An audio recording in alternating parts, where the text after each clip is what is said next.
由中嘉宽屏、三冠王双子星结合成大医院社区健康照护中心举办健康促进活动。19日上午在北区安民社区活动中心举行，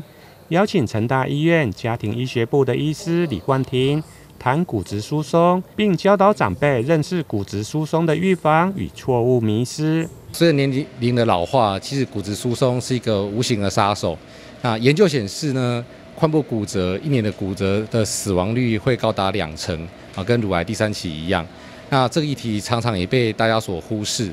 所以希望透过这样的一个健康讲座，能够让大家能够重视这个议题。其实大家在骨松的处理上有很多迷思，比如说吃高钙食物就可以治疗，或是骨松的药物风险很大，副作用很大。那透过这样的演讲呢，透过这样的讲座，那我相信呢，我们的乡亲们能够知道说，骨质疏松的用药，只要有适当的预防措施，其实可以避免副作用，而进一步预防骨折的发生。除了教导长辈如何促进健康、预防疾病，另外针对网络上一些消息，到底什么是真，什么是假？中嘉宽屏三冠王双子星讲师许曼珍也透过生动活泼的图文，结合时事，甚至影音影片，导入即时查核步骤，教导长辈辨别消息的真假。AI 影片的时候，要怎么样辨别它是真的还是假的？信不信真的的朋友、真的的家人到印象，眼睛还有表情啊，就会看他那个有没有很粗糙的那个模糊，对不对？有什么眼睛追踪，还有什么模糊的影像，对不对？你去分享这类文章，就等这种的文章的时阵，恁敢有想过要先查证？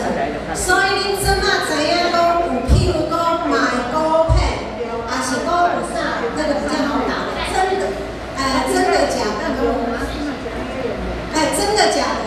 你把那扫了之后，那一份讯息，你就先分享，你就打真的假的，你把这篇传过来，伊甲你教讲，这篇是真的还假？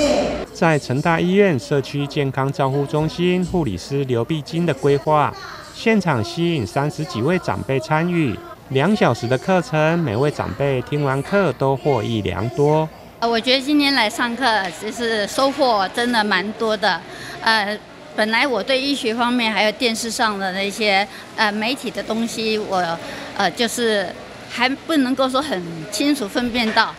就是说真的新闻还是假的新闻，角度的不同造成的就是说这个观众们的误解。还有呢，就是对于骨质疏松方面呢，我觉得吸收到很多，平常有一些错误的观念，现在都纠正过来。收到新闻的时候，先不要转传，先这个去把它判别一下，这个是新闻是真还是假，那么再透过一些软体再去加深的这个辨别。透过医师深入浅出的说明和语音影片简报与有奖征答，每位长辈都人手一机，实地操作，让整个活动现场充满欢乐与学习。记者林根台南报道。媒体